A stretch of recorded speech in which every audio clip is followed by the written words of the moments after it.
마태복음 27번째 시간입니다. 너희는 이렇게 기도하라. 우리 기독교에 세 가지 귀중한 보배가 있습니다. 사도신경이 있고요, 십계명이 있고 주기도문입니다. 사도신경은 우리가 무엇을 믿을 것인가 바른 신앙 고백입니다. 그리고 십계명은 믿음의 사람이 무엇을 행할 건가 윤리적인 문제를 다룬 겁니다. 그리고 주기도문은 어떻게 기도할 것인가를 가르쳐 주는 겁니다. 그래서 본문에서 예수님이 가르쳐 주신 기도문, 이 주기도문, 우리 가운데 기도의 한 표본입니다. 참된 기도란 사람에게 하는 것이 아니라, 사람 앞에서 하는 것이 아니라 하나님 앞에서 하는 기도라고 했어요.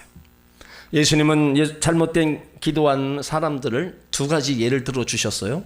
하나는 자기들의 그 의를 드러내기 위해서 기도하는 바리새인의 기도입니다. 길모퉁이에 사람 많이 모이는 곳에서 손을 들고 부르짖어 기도하는 기도, 이건 잘못된 기도라고 말씀하고 있어요. 또 하나는 중언부언하는 이방인의 기도라는 겁니다. 내가 구할 것을 딱 구하지 못하고 무슨 얘기인지 알아듣지 못하게 흥얼거리는 것, 이런 것들은 다 이방인의 기도, 그런 기도는 하나님이 응답하실 수 없다는 겁니다. 그래서 예수님은 그런 사람들의 기도를 본받지 말라고 말씀하시면서 너희는 이렇게 기도하라, 기도의 한 모델을 제시하는 겁니다. 그러니까 기도할 때 우리가 어떤 자세를 가지고 기도해야 될까요? 기도할 때 하나님을 생각하면서 합니다. 기도는 사람에게 하는 것이 아니라 하나님에게 하는 것이기 때문에 기도할 때 우리 마음이 항상 하나님을 향하여 생각해야 된다는 겁니다. 여러분들 그렇습니까? 하나님을 생각해야 돼요. 내 기도를 들으신 하나님, 내 기도에 응답하신 하나님, 하나님 생각하면서 기도하는 거. 그리고 기도는 배우는 겁니다. 예수님도 너희는 이렇게 기도하라, 이 말씀 속에서 기도란 스스로 깨달아지는 것이 아니라 가르치고 배워야 한다는 사실을 발견합니다. 대부분의 사람들이 기도하세요 그러면 두려워하기도 하고 주저하는 거, 못한다고 그렇게 얘기하시는 분들이 있어요. 그러니까 기도를 바로 배우지 않았기 때문입니다. 그래서 예수님은 너희는 이렇게 기도하라고 가르쳐 주신 거예요. 말 잘하는 거 기도하는 것과 다릅니다. 기도의 원리와 요령과 내용, 순서들, 그걸 먼저 배워야 돼요. 그래서 내가 예배 대표자로 기도를 해야 된다. 어떻게 해야 되는가? 물론 기도, 이렇게 하는 기도, 뭐 책이 있습니다. 그거를 보고 뭐 배우기도 하지만 제일 좋은 건요, 장로님들이 하는 그 기도를 한번 잘 들어보세요. 어떻게 기도를 하시나? 어떤 순서에 의해서 기도를 하시나? 그러니까 그거를 가만히 있다 보면 기도의 순서를 저렇게 하는구나. 그러니까 딱 구할 것만 딱 구하고 하나님 앞에 올려드리는 거예요. 그러니까 기도는 뭐예요? 배워야 된다는 거예요.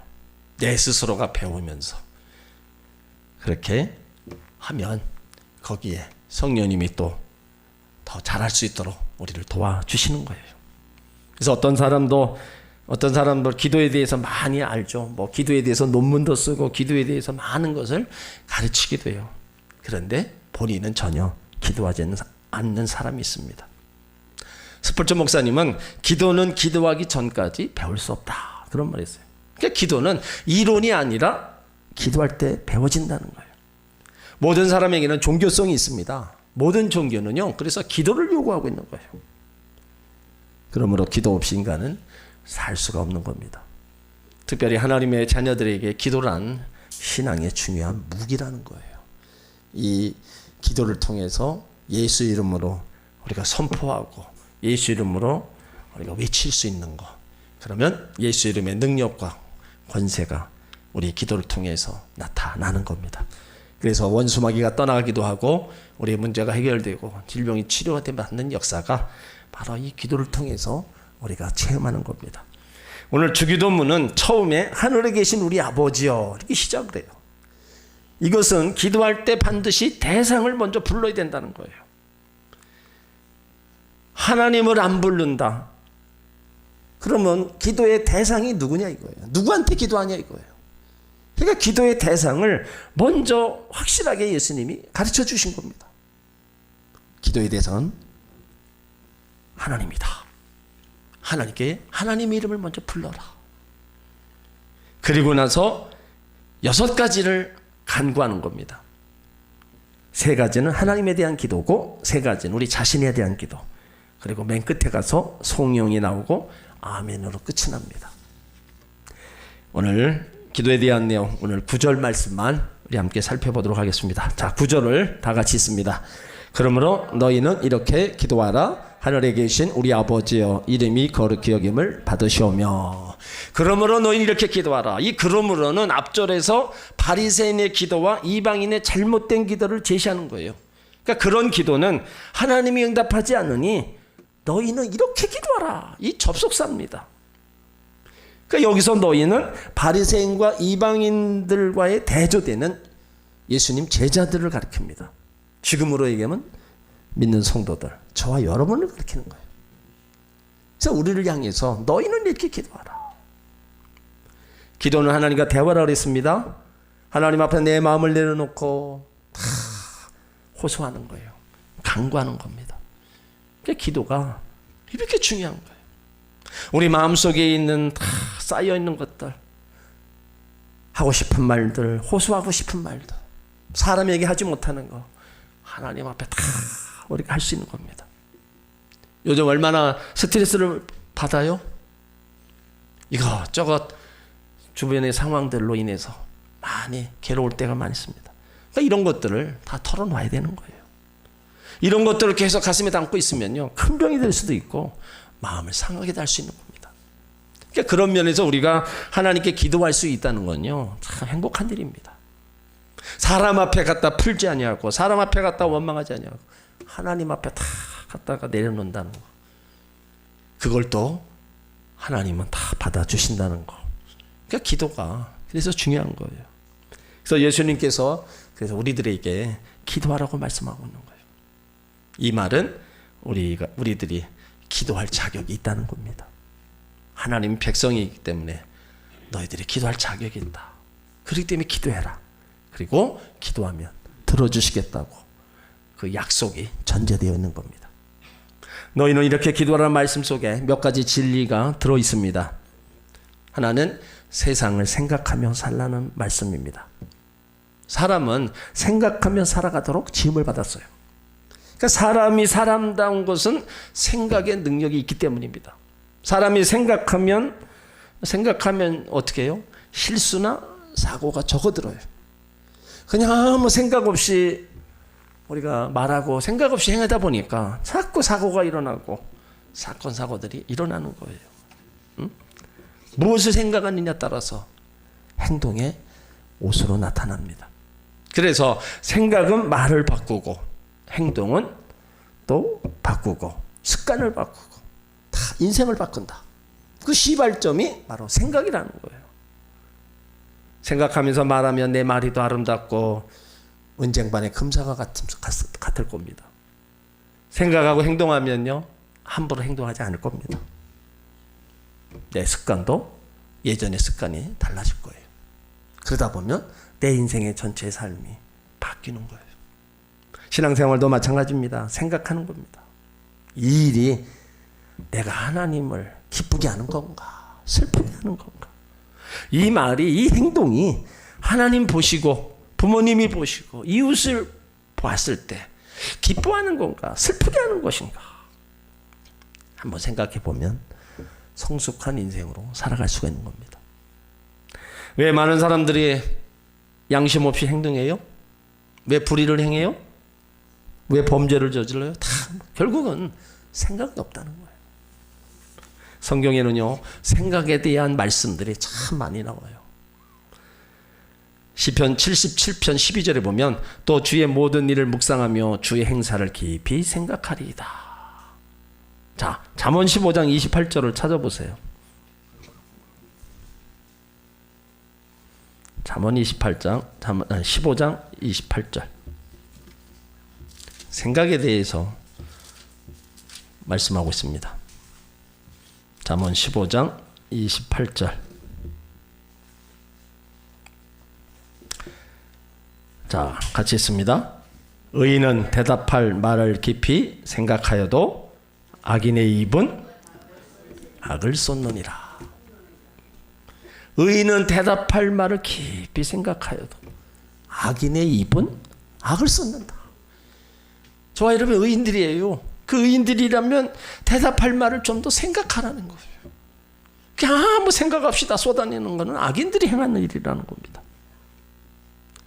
잠언 23장 7절에도 다해져 그 마음의 생각이 어떠하면 그 위인도 그러하다. 전도서 7장 14절에 형통한 날에는 기뻐하고 공고한 날에는 생각하라. 그러니까 너희들 세상을 살면서 좀 생각 좀 하고 살아라. 그 뜻이 담겨져 있어요. 또 너희는 이렇게 기도하라는 하나님의 소리를 들으며 살라는 겁니다.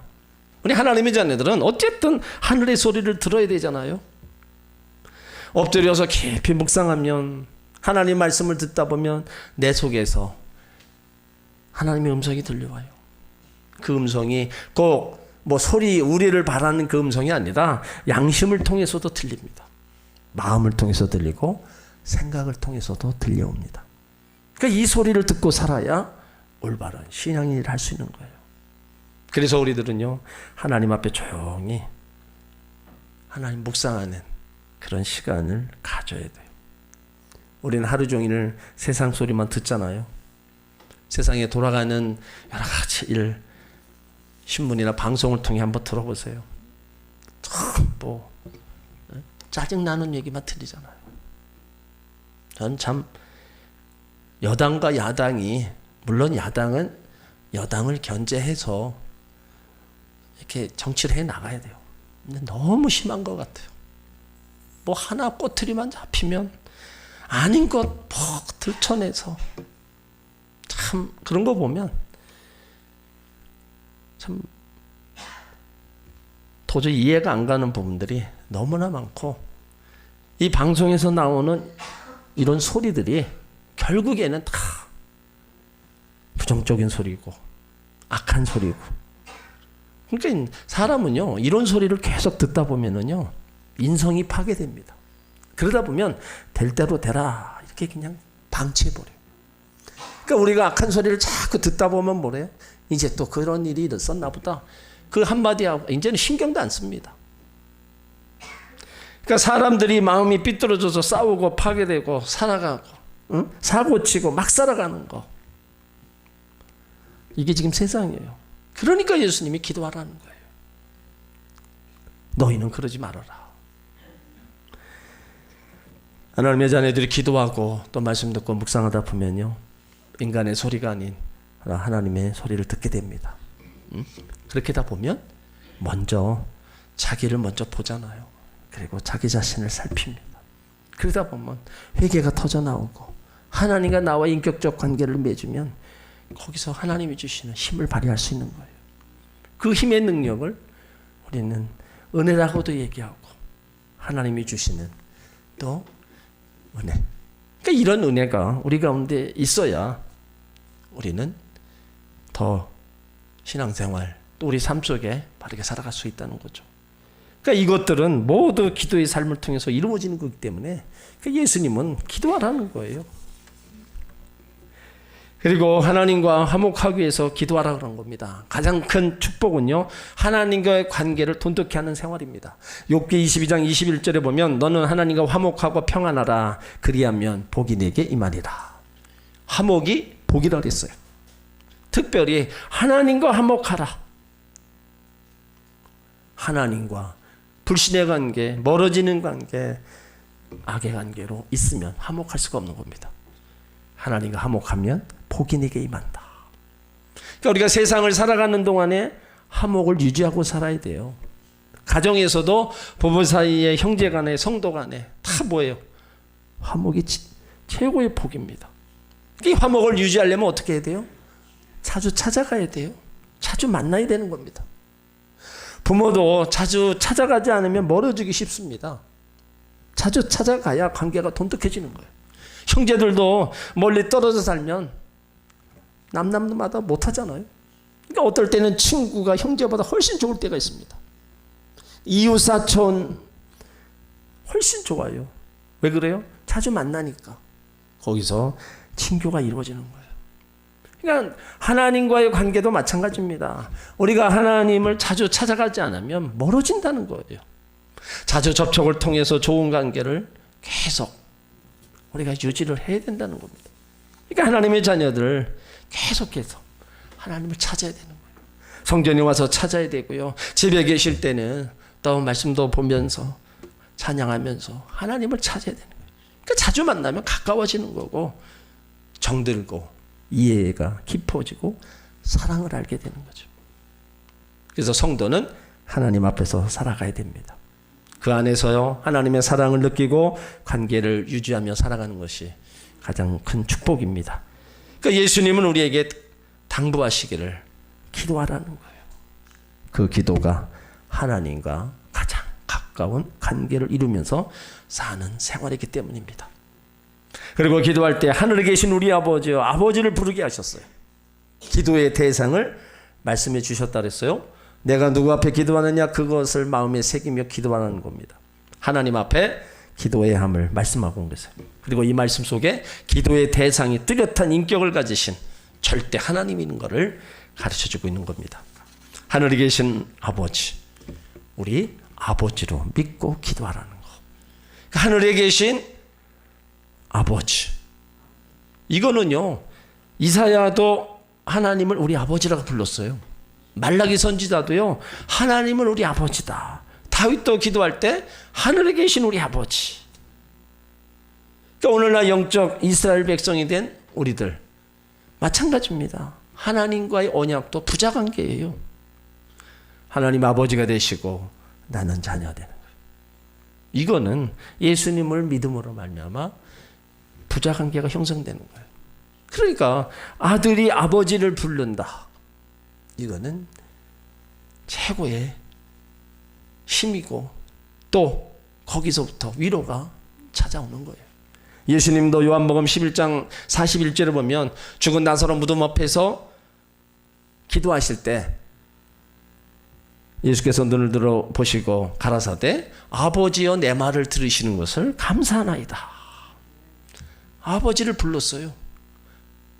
아버지 앞에 기도하는 그 기도, 그리고 내 말을 들으시는 걸 감사합니다. 그러니까 하나님이 들어주실 것을 확신하고 기도하는 거죠. 그러니까 우리도 기도할 때 하나님이 꼭 들어주실 것을 믿고 기도하는 것, 이것 또한 우리의 믿음이죠. 그래서 믿고 구한 것은 받은 줄로 믿으라. 의심 없이 기도하는 사람 없을 겁니다. 하지만 믿음의 기도는 계속 어떻게 해요? 하나님을 찾고 하나님 아버지를 부르면서 내 기도를 들으시니 감사합니다. 여기서 우리를 건져주심을 기대합니다. 하나님만이 여기서 우리를 건지실 겁니다. 계속 찾는 거예요. 자, 시편 139편 7절로 10절을 보세요. 그 하나님 아버지가 어떤 일을 행하시는가를 기록해 놨습니다. 시편 139편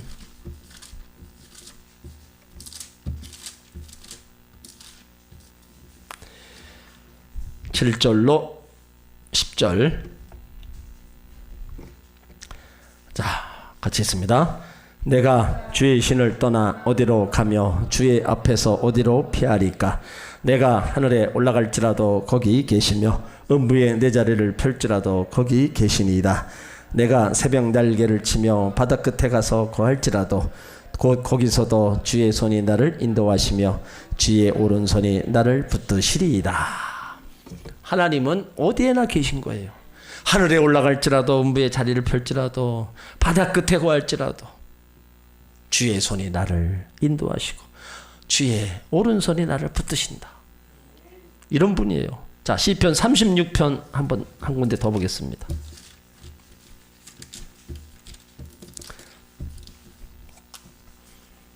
시편 36편 7절.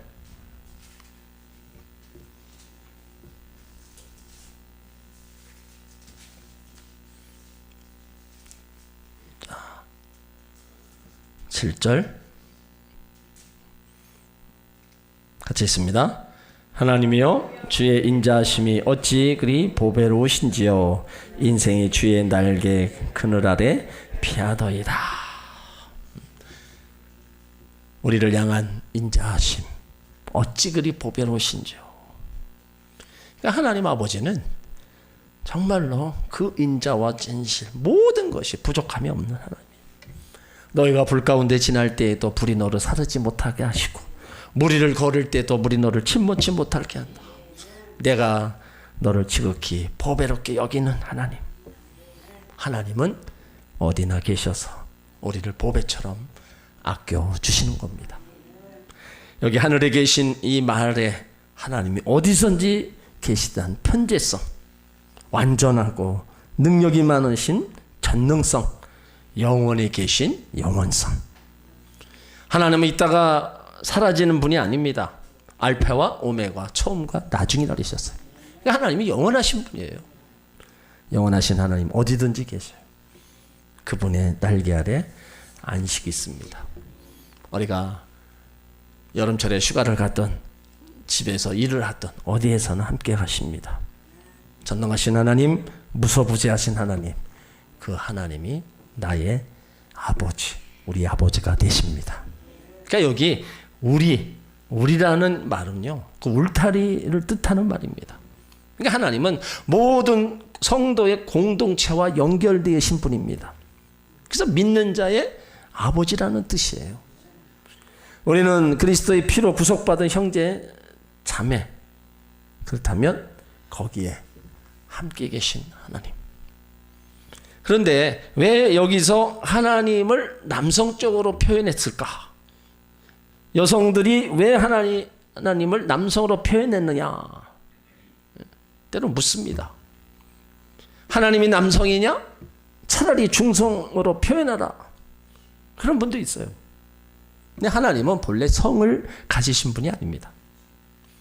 여기 표현은 아버지라고 하는 것은 하나님은 인격적인 하나님이시고 또 아버지가 자녀를 사랑하는 것처럼 우리를 사랑해 주시는 하나님이시기 때문입니다. 하늘에 계신 우리 아버지는 우리 개인 각자에게 나의 아버지가 되시는 거예요. 그분이 나와 무슨 관계가 있느냐는 건 중요한 의미입니다.